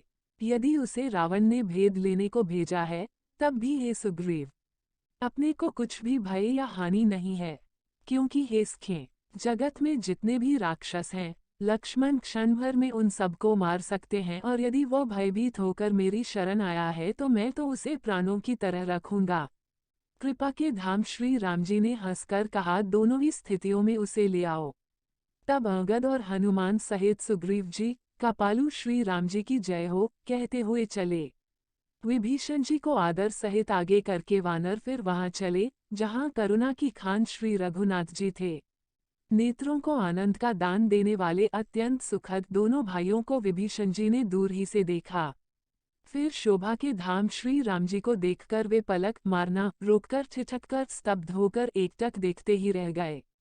भगवान की विशाल भुजाएं हैं, लाल कमल के समान नेत्र हैं और शरणागत के भय का नाश करने वाला सांवला शरीर है। सिंह के से कंधे हैं, विशाल वक्षस्थल, चौड़ी छाती अत्यंत शोभा दे रही है। असंख्य कामदेवों के मन को मोहित करने वाला मुख है। भगवान के स्वरूप को देखकर विभीषण जी के नेत्रों में प्रेमाश्रुओं का जल भर आया और शरीर अत्यंत पुलकित हो गया। फिर मन में धीरज धरकर उन्होंने कोमल वचन कहे, हे नाथ, मैं दशमुख रावण का भाई हूँ। हे देवताओं के रक्षक, मेरा जन्म राक्षस कुल में हुआ है। मेरा तामसी शरीर है, स्वभाव से ही मुझे पाप प्रिय है, जैसे उल्लू को अंधकार पर सहज स्नेह होता है। मैं कानों से आपका सुयश सुनकर आया हूँ कि प्रभु भाव जन्म मरण के भय का नाश करने वाले हैं। हे दुखियों के दुख दूर करने वाले और शरणागत को सुख देने वाले श्री रघुवीर, मेरी रक्षा कीजिए, रक्षा कीजिए। प्रभु ने उन्हें ऐसा कहकर दंडवत करते देखा तो वे अत्यंत हर्षित होकर तुरंत उठे। विभीषण जी के दीन वचन सुनने पर प्रभु के मन को बहुत ही भाए। उन्होंने अपनी विशाल भुजाओं से पकड़कर उनको हृदय से लगा लिया। छोटे भाई लक्ष्मण जी सहित गले मिलकर उनको अपने पास बैठाकर श्री राम जी भक्तों के भय को हरने वाले वचन बोले, हे लंकेश, परिवार सहित अपनी कुशल कहो। तुम्हारा निवास बुरी जगह पर है। दिन रात दुष्टों की मंडली में बसते हो। ऐसी दशा में खेस खें तुम्हारा धर्म किस प्रकार निभता है। मैं तुम्हारी सब रीति आचार व्यवहार जानता हूँ। तुम अत्यंत नीति निपुण हो, तुम्हें अनीति नहीं सुहाती। हे तात, नरक में रहना वरन अच्छा है, परंतु विधाता दुष्ट का संग कभी न दे। विभीषण जी ने कहा, हे रघुनाथ जी, अब आपके चरणों का दर्शन कर कुशल से हूँ, जो आपने अपना सेवक जानकर मुझ पर दया की है। तब तक जीव की कुशल नहीं और न स्वप्न में भी उसके मन को शांति है, जब तक वह शोक के घर काम विषय कामना को छोड़कर श्री राम जी को नहीं भजता। लोभ, मोह, मत्सर, डाह, मद और मान आदि अनेकों दुष्ट तभी तक हृदय में बसते हैं, जब तक कि धनुष बाण और कमर में तरकस धारण किए हुए श्री रघुनाथ जी हृदय में नहीं बसते। ममता पूर्ण अंधेरी रात है, जो राग द्वेष रूपी उल्लुओं को सुख देने वाली है। वो ममता रूपी रात्रि तभी तक जीव के मन में बसती है, जब तक प्रभु आपका प्रताप रूपी सूर्य उदय नहीं होता। हे श्री राम जी, आपके चरणारविंद के दर्शन कर अब मैं कुशल से हूँ, मेरे भारी भय मिट गए। हे कृपालु, आप जिस पर अनुकूल होते हैं, उसे तीनों प्रकार के भावशूल आध्यात्मिक, आधिदैविक और आधे भौतिक ताप नहीं व्यापते। मैं अत्यंत नीच स्वभाव का राक्षस हूँ। मैंने कभी शुभ आचरण नहीं किया। जिनका रूप मुनियों के भी ध्यान में नहीं आता, उन प्रभु ने स्वयं हर्षित होकर मुझे हृदय से लगा लिया। हे कृपा और सुख के पुंज श्री राम जी, मेरा अत्यंत असीम सौभाग्य है, जो मैंने ब्रह्मा और शिवजी के द्वारा सेवित युगल चरण कमलों को अपने नेत्रों से देखा। श्री राम जी ने कहा, हे सखा, सुनो, मैं तुम्हें अपना स्वभाव कहता हूँ, जिसे काकभूषुंडी, शिवजी और पार्वती जी भी जानती हैं। कोई मनुष्य संपूर्ण जड़ चेतन जगत का द्रोही हो, यदि वह भी भयभीत होकर मेरी शरण तक कर आ जाए और मद, मोह तथा नाना प्रकार के छल कपट त्याग दे, तो मैं उसे बहुत शीघ्र साधु के समान कर देता हूँ। माता, पिता, भाई, पुत्र, स्त्री, शरीर, धन, घर, मित्र और परिवार, इन सबके ममत्व रूपी तागों को बटोरकर और उन सब की एक डोरी बनाकर उसके द्वारा जो अपने मन को मेरे चरणों में बांध देता है, सारे सांसारिक संबंधों का केंद्र मुझे बना लेता है, जो समदर्शी है, जिसे कुछ इच्छा नहीं है और जिसके मन में हर्ष, शोक और भय नहीं है। ऐसा सज्जन मेरे हृदय में कैसे बसता है, जैसे लोभी के हृदय में धन बसा करता है। तुम सरीखे संत ही मुझे प्रिय हैं। मैं और किसी के निहोरे से कृतज्ञतावश देह धारण नहीं करता। जो सगुण साकार भगवान के उपासक हैं, दूसरे के हित में लगे रहते हैं, नीति और नियमों में दृढ़ हैं और जिन्हें ब्राह्मणों के चरणों में प्रेम है, वे मनुष्य मेरे प्राणों के समान हैं। हे लंकापति, सुनो, तुम्हारे अंदर उपर्युक्त सब गुण हैं। इससे तुम मुझे अत्यंत ही प्रिय हो। श्री राम जी के वचन सुनकर सब वानरों के समूह कहने लगे, कृपा के समूह श्री राम जी की जय हो। प्रभु की वाणी सुनते हैं और उसे कानों के लिए अमृत जानकर विभीषण जी अघाते नहीं हैं। वे बार बार श्री राम जी के चरण कमलों को पकड़ते हैं। अपार प्रेम है, हृदय में समाता नहीं है। विभीषण जी ने कहा, हे देव, हे चराचर जगत के स्वामी, हे शरणागत के रक्षक, सबके हृदय के भीतर की जानने वाले, सुनिए, मेरे हृदय में पहले कुछ वासना थी, वो प्रभु के चरणों की प्रीति रूपी नदी में बह गई। अब तो हे कृपालु, शिवजी के मन को सदैव प्रिय लगने वाली अपनी पवित्र भक्ति मुझे दीजिए। एवमस्तु ऐसा ही हो कहकर रणधीर प्रभु श्री राम जी ने तुरंत ही समुद्र का जल मांगा और कहा, हे सखा, यद्यपि तुम्हारी इच्छा नहीं है, पर जगत में मेरा दर्शन अमोघ है, वह निष्फल नहीं जाता। ऐसा कहकर श्री राम जी ने उनको राजतिलक कर दिया। आकाश से पुष्पों की अपार वृष्टि हुई।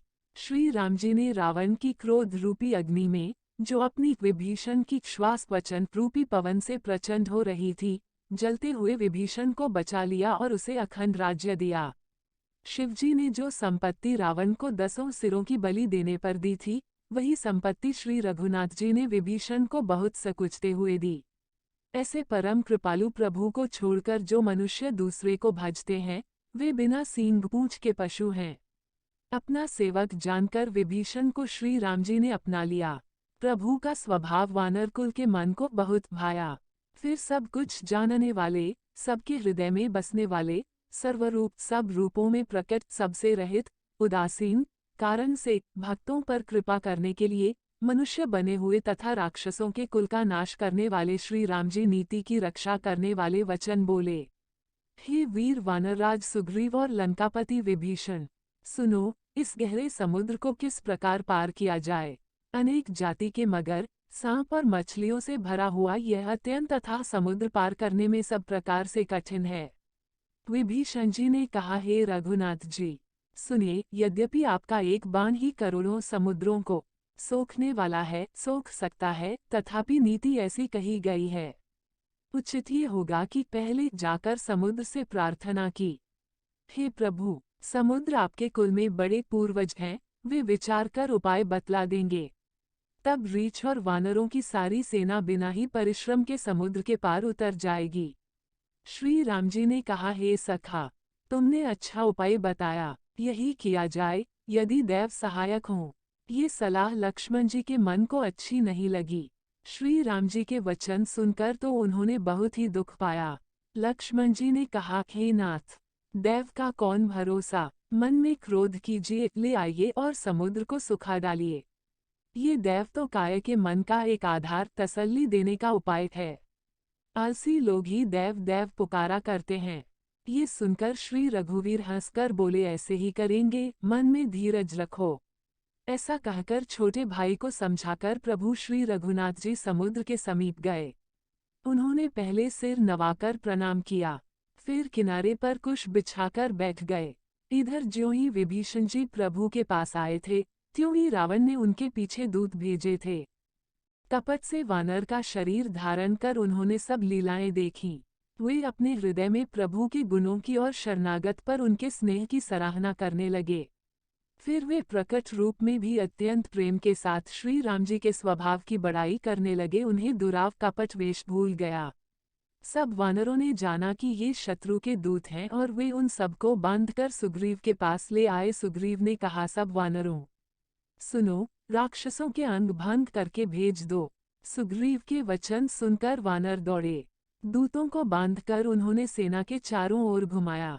वानर उन्हें बहुत तरह से मारने लगे। वे दीन होकर पुकारते थे, फिर भी वानरों ने उन्हें नहीं छोड़ा। तब दूतों ने पुकारकर कहा, जो हमारे नाक कान काटेगा, उसे कोसलाधीश श्री राम जी की सौगंध है। ये सुनकर लक्ष्मण जी ने सबको निकट बुलाया। उन्हें बड़ी दया लगी। इससे हंसकर उन्होंने राक्षसों को तुरंत ही छुड़ा दिया और उनसे कहा, रावण के हाथ में ये चिट्ठी देना और कहना, हे कुलघातक, लक्ष्मण के शब्दों संदेशे को बाँचो, फिर उस मूर्ख से जबानी यह मेरा उदार कृपा से भरा हुआ संदेश कहना कि सीता जी को देकर उनसे श्री राम जी से मिलो, नहीं तो तुम्हारा काला गया समझो। लक्ष्मण जी के चरणों में मस्तक नवाकर श्री राम जी के गुणों की कथा वर्णन करते हुए दूत तुरंत ही चल दिए। श्री राम जी का यश कहते हुए वे लंका में आए और उन्होंने रावण के चरणों में सिर नवाए। दशमुख रावण ने हंसकर बात पूछी, अरे शुक, अपनी कुशल क्यों नहीं कहता? फिर उस विभीषण का समाचार सुना, मृत्यु जिसके अत्यंत निकट आ गई है। मूर्ख ने राज्य करते हुए लंका को त्याग दिया। अभागा अब जौ का कीड़ा घुन बनेगा। जौ के साथ जैसे घुन भी पिस जाता है, वैसे ही नर वानरों के साथ वह भी मारा जाएगा। फिर भालू और वानरों की सेना का हाल क्या, जो कठिन काल की प्रेरणा से यहाँ चली आई है और जिनके जीवन का रक्षक कोमल चित वाला बेचारा समुद्र बन गया है। अर्थात उनके और राक्षसों के बीच में यदि समुद्र न होता तो अब तक राक्षस उन्हें मारकर खा गए होते। फिर उन तपस्वियों की बात बता जिनके हृदय में मेरा बड़ा डर है। उनसे तेरी भेंट हुई या वे कानों से मेरा सुयश सुनकर ही लौट गए? शत्रु सेना का तेज और बल बताता क्यों नहीं? तेरा चित्त बहुत ही चकित भौचक्का सा हो रहा है। दूत ने कहा, हे नाथ, आपने जैसे कृपा करके पूछा है वैसे ही क्रोध छोड़कर मेरा कहना मानिए, मेरी बात पर विश्वास कीजिए। जब आपका छोटा भाई श्री राम जी से जाकर मिला तब उसके पहुंचते ही श्री राम जी ने उसको राजतिलक कर दिया। हम रावण के दूत हैं, ये कानों से सुनकर वानरों ने हमें बांधकर बहुत कष्ट दिए, यहाँ तक कि वे हमारे नाक कान काटने लगे। श्री राम जी की शपथ दिलाने पर कहीं उन्होंने हमको छोड़ा। हे नाथ, आपने श्री राम जी की सेना पूछी, सो वह तो 100 करोड़ मुखों से भी वर्णन नहीं की जा सकती। अनेकों रंगों के भालू और वानरों की सेना है, जो भयंकर मुख वाले, विशाल शरीर वाले और भयानक हैं। जिसने नगर को जलाया और आपके पुत्र अक्षय कुमार को मारा, उसका बल तो सब वानरों में थोड़ा है। असंख्य नामों वाले बड़े ही कठोर और भयंकर योद्धा हैं। उनमें असंख्य हाथियों का बल है और वे बड़े ही विशाल है। द्विविद, मयंद, नील, नल, गद, गद, विकटास्य, दधिमुख, केसरी, निशित, शठ और जाम्बवान ये सभी बल की राशि हैं। ये सब वानर बल में सुग्रीव के समान हैं और इनके जैसे एक दो नहीं करोड़ों हैं। उन बहुत सौ को गिन ही कौन सकता है। श्री राम जी की कृपा से उनमें अतुलनीय बल है। वे तीनों लोकों को तृण के समान तुच्छ समझते हैं। हे दशग्रीव, मैंने कानों से ऐसा सुना है कि 18 पद्म तो अकेले वानरों के सेनापति हैं। हे नाथ, उस सेना में ऐसा कोई वानर नहीं है जो आपको रण में न जीत सके। सब के सब अत्यंत क्रोध से हाथ मींचते हैं, पर श्री रघुनाथ जी उन्हें आज्ञा नहीं देते। हम मछलियों और सांपों सहित समुद्र को सोख लेंगे, नहीं तो बड़े बड़े पर्वतों से उसे भरकर पूर पाट देंगे और रावण को मसल कर धूल में मिला देंगे। सब वानर ऐसे ही वचन कह रहे हैं। सब सहज ही निडर हैं, इस प्रकार गरजते और डपटते हैं मानो लंका को निगल ही जाना चाहते हैं। सब वानर भालू सहज ही शूरवीर हैं, फिर उनके सिर पर प्रभु सर्वेश्वर श्री राम जी हैं। हे रावण, वे संग्राम में करोड़ों कालों को जीत सकते हैं। श्री रामचंद्र जी के तेज, सामर्थ्य, बल और बुद्धि की अधिकता को लाखों शेष भी नहीं गा सकते। वे एक ही बाण से सैकड़ों समुद्रों को सोख सकते हैं, परंतु नीति निपुण श्री राम जी ने नीति की रक्षा के लिए आपके भाई से उपाय पूछा। उनके आपके भाई के वचन सुनकर वे श्री राम जी समुद्र से राह मांग रहे हैं। उनके मन में कृपा भी है, इसलिए वे उसे सोखते नहीं। दूत के ये वचन सुनते ही रावण खूब हंसा और बोला, जब ऐसी बुद्धि है तभी तो वानरों को सहायक बनाया है। स्वाभाविक ही डरपोक विभीषण के वचन को प्रमाण करके उन्होंने समुद्र से मचलना बालहट ठाना है। अरे मूर्ख, झूठी बड़ाई क्या करता है? बस मैंने शत्रु राम के बल और बुद्धि की थाह पा ली। जिसके विभीषण जैसा डरपोक मंत्री हो, उसके लिए संसार में विजय और विभूति कहाँ? रावण के वचन सुनकर दूत का क्रोध बढ़ गया। उसने अवसर जानकर लक्ष्मण द्वारा दी गई पत्रिका निकली और कहा, श्री राम जी के छोटे भाई लक्ष्मण ने ये पत्रिका दी है। हे नाथ, इसे बचवाकर छाती ठंडी कीजिए। रावण ने हंसकर उसे बाएं हाथ से लिया और मंत्री को बुलवाकर वो मूर्ख उसे बचवाने लगा। पत्रिका में लिखा था, अरे मूर्ख, केवल बातों से ही मन को रिझाकर अपने कुल को नष्ट भ्रष्ट न कर। श्री राम जी से विरोध करके तू विष्णु, ब्रह्मा और महेश की शरण जाने पर भी नहीं बचेगा। या तो अभिमान छोड़कर अपने छोटे भाई विभीषण की भांति प्रभु के चरण कमलों का भ्रम बन जा, अथवा रे दुष्ट श्री राम जी के बाण रूपी अग्नि में परिवार सहित पतंगा हो जा। दोनों में से जो अच्छा लगे सो कर। पत्रिका सुनते ही रावण मन में भयभीत हो गया, परंतु मुख से ऊपर से मुस्कुराता हुआ वह सबको सुनाकर कहने लगा, जैसे कोई पृथ्वी पर पड़ा हुआ हाथ से आकाश को पकड़ने की चेष्टा करता हो, वैसे ही यह छोटा तपस्वी लक्ष्मण वाग्विलास करता है, डींग हाँकता है। शुक दूत ने कहा, हे नाथ, अभिमानी स्वभाव को छोड़कर इस पत्र में लिखी सब बातों को सत्य समझिए। क्रोध छोड़कर मेरा वचन सुनिए। हे नाथ, श्री राम जी से वैर त्याग दीजिए। यद्यपि श्री रघुवीर समस्त लोकों के स्वामी हैं, पर उनका स्वभाव अत्यंत ही कोमल है। मिलते ही प्रभु आप पर कृपा करेंगे और आपका एक भी अपराध वे हृदय में नहीं रखेंगे। जानकी जी श्री रघुनाथ जी को दे दीजिए। हे प्रभु, इतना कहना मेरा कीजिए। जब उस दूत ने जानकी जी को देने के लिए कहा, तब दुष्ट रावण ने उसको लात मारी। वह भी विभीषण की भांति चरणों में सिर नवाकर वहीं चला, जहां कृपा सागर श्री रघुनाथ जी थे। प्रणाम करके उसने अपनी कथा सुनाई और श्री राम जी की कृपा से अपनी गति मुनि का स्वरूप पाई। शिव जी कहते हैं, हे भवानी, वह ज्ञानी मुनि था, अगस्त्य ऋषि के शाप से राक्षस हो गया था। बार बार श्री राम जी के चरणों की वंदना करके वह मुनि अपने आश्रम को चला गया। इधर 3 दिन बीत गए, किंतु जड़ समुद्र विनय नहीं मानता। तब श्री राम जी क्रोध सहित बोले, बिना भय के प्रीति नहीं होती। हे लक्ष्मण, धनुष बाण लाओ, मैं अग्निबाण से समुद्र को सोख डालूं। मूर्ख से विनय, कुटिल के साथ प्रीति, स्वाभाविक ही कंजूस से सुंदर नीति उदारता का उपदेश।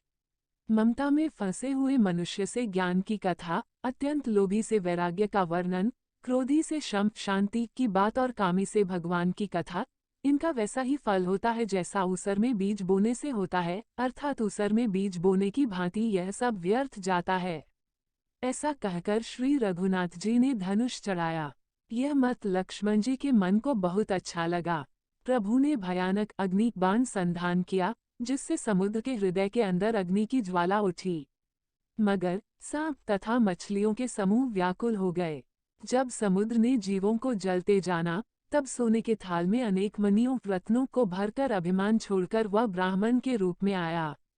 काकाभूषुंड जी कहते हैं, हे गरुड़ जी, सुनिए, चाहे कोई करोड़ों उपाय करके सींचे, पर केला तो काटने पर ही फलता है। नीच विनय से नहीं मानता, वह डांटने पर ही झुकता है, रास्ते पर आता है। समुद्र ने भयभीत होकर प्रभु के चरण पकड़कर कहा, हे नाथ, मेरे सब अवगुण दोष क्षमा कीजिए। हे नाथ, आकाश, वायु, अग्नि, जल और पृथ्वी इन सब की करनी स्वभाव से ही जड़ है।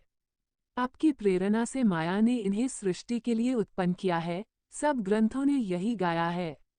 जिसके लिए स्वामी की जैसी आज्ञा है, वह उसी प्रकार से रहने में सुख पाता है। प्रभु ने अच्छा किया जो मुझे शिक्षा दंड दी, किंतु मर्यादा जीवों का स्वभाव भी आपकी ही बनाई हुई है। ढोल, गंवार, शूद्र, पशु और स्त्री ये सब शिक्षा के अधिकारी हैं। प्रभु के प्रताप से मैं सूख जाऊंगा और सेना पार उतर जाएगी, इसमें मेरी बड़ाई नहीं है, मेरी मर्यादा नहीं रहेगी। तथापि प्रभु की आज्ञा अपेल है, अर्थात आपकी आज्ञा का उल्लंघन नहीं हो सकता, ऐसा वेद गाते हैं। अब आपको जो अच्छा लगे, मैं तुरंत वही करूं। समुद्र के अत्यंत विनीत वचन सुनकर कृपालु श्री राम जी ने मुस्कुराकर कहा, हे तात, जिस प्रकार वानरों की सेना पार उतर जाए, वह उपाय बताओ। समुद्र ने कहा, हे नाथ, नील और नल 2 वानर भाई हैं। उन्होंने लड़कपन में ऋषि से आशीर्वाद पाया था। उनके स्पर्श कर लेने से ही भारी भारी पहाड़ भी आपके प्रताप से समुद्र पर तैर जाएंगे। मैं भी प्रभु की प्रभुता को हृदय में धारण कर अपने बल के अनुसार, जहाँ तक मुझसे बन पड़ेगा, सहायता करूँगा। हे नाथ, इस प्रकार समुद्र को बधाइए, जिससे तीनों लोकों में आपका सुंदर यश गाया जाए। इस बाण से मेरे उत्तर तट पर रहने वाले पाप के राशि दुष्ट मनुष्यों का वध कीजिए। कृपालु और रणधीर श्री राम जी ने समुद्र के मन की पीड़ा सुनकर उसे तुरंत ही हर लिया, अर्थात बाण से उन दुष्टों का वध कर दिया। श्री राम जी का भारी बल और पौरुष देखकर समुद्र हर्षित होकर सुखी हो गया। उसने उन दुष्टों का सारा चरित्र प्रभु को कह सुनाया। फिर चरणों की वंदना करके समुद्र चला गया। समुद्र अपने घर चला गया। श्री रघुनाथ जी को यह मत उसकी सलाह अच्छी लगी। ये चरित्र कलयुग के पापों को हरने वाला है। इसे तुलसीदास ने अपनी बुद्धि के अनुसार गाया है। श्री रघुनाथ जी के गुण समूह सुख के धाम, संदेह का नाश करने वाले और विषाद का दमन करने वाले हैं। अरे मूर्ख मन, तू संसार का सब आशा भरोसा त्याग कर निरंतर इन्हें गा और सुन। श्री रघुनाथ जी का गुणगान संपूर्ण सुंदर मंगलों का देने वाला है। जो इसे आदर सहित सुनेंगे, वे बिना किसी जहाज अन्य साधन के ही भवसागर को तर जाएंगे। कलयुग के समस्त पापों का नाश करने वाले श्री रामचरितमानस का ये 5वां सोपान समाप्त हुआ।